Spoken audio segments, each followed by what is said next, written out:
ఇక మిథున రాశి వారికి ఎలా ఉండబోతోంది 2025? కష్టాలు ఏమన్నా ఉన్నాయంటే మిథున రాశి వారి వినండి మొత్తం వాళ్ళకే.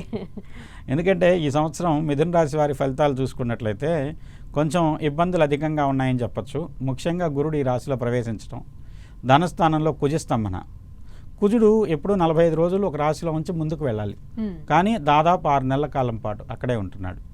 ఇది ఏమవుతుందంటే కుజస్తంభన ఉండటంతో కుజుడు కొన్ని ఆకస్మిక సంఘటనలకు కారకుడు అవుతాడు. గందరగోళాలు, కోర్టు కేసులు, లేదంటే చికాకులు, ఇలాంటి వాటికి మిథున రాశి వాళ్ళు ఎదుర్కోవాల్సినటువంటి పరిస్థితి కనపడుతుంది.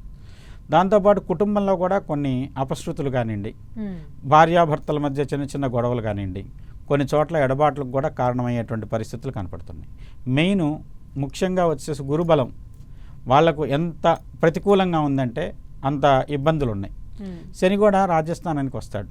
అందువల్ల ఏంటంటే ఇంట్లో ఉన్నటువంటి ఎవరైనా పెద్దవాళ్ళు ఉన్నట్టయితే వారికి ఆరోగ్య భంగాలు కానివ్వండి, అదేవిధంగా వచ్చేసి ఆరోగ్యపరమైనటువంటి విషయంలో జాగ్రత్తలు కానీ అవసరం అవుతాయి. వీళ్ళకి ముఖ్యంగా ఏదో దారిన పోయేది వచ్చి వీళ్ళకి ఇబ్బంది పెట్టి వీళ్ళని దాంట్లోనే బాగా ఎంతవరకు వీళ్ళని ఇబ్బంది పెట్టాలో అంత తీవ్ర స్థాయిలో ఇబ్బంది పెడుతుంది.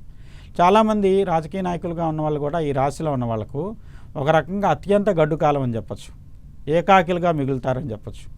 నమ్మిన వాళ్ళు కానీ సొంత వాళ్ళు కానీ అందరూ వదిలేసి ఇక ఏకాకిగా మిగిలేటువంటి పరిస్థితి మిథున రాశి కనపడుతుంది. ఓకే, అన్ని విధాల నెగిటివ్ ఉండబోతుంది, చాలా ఇబ్బందులు ఉన్నాయి. ఇక విద్యార్థులు కావచ్చు, రైతులు కావచ్చు, ఇటువంటి వారు వాళ్ళకు కూడా ఎలా ఉండబోతుంది? రైతులకు ఫలితం ఆశించినంత ఉండదు కానివ్వండి, కృషికి ఎప్పుడైనా కొంత ప్రాధాన్యత ఉంటుంది.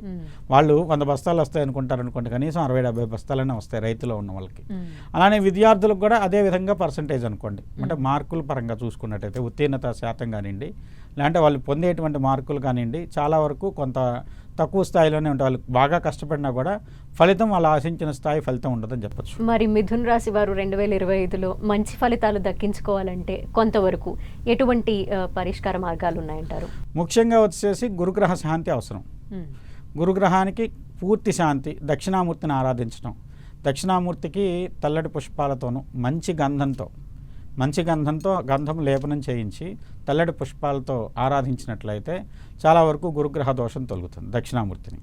అదేవిధంగా గురుగ్రహానికి శాంతులు జరిపించుకోవటం, గురుగ్రహానికి సంబంధించిన శనగలు కానివ్వండి, లేదంటే పసుపు రంగు వస్త్రాలు బాబాకి కానీ శివుడికి కానీ దానం చేసినట్లయితే వాళ్ళకు చాలా మంచి ఫలితాలు ఉంటాయని చెప్పచ్చు.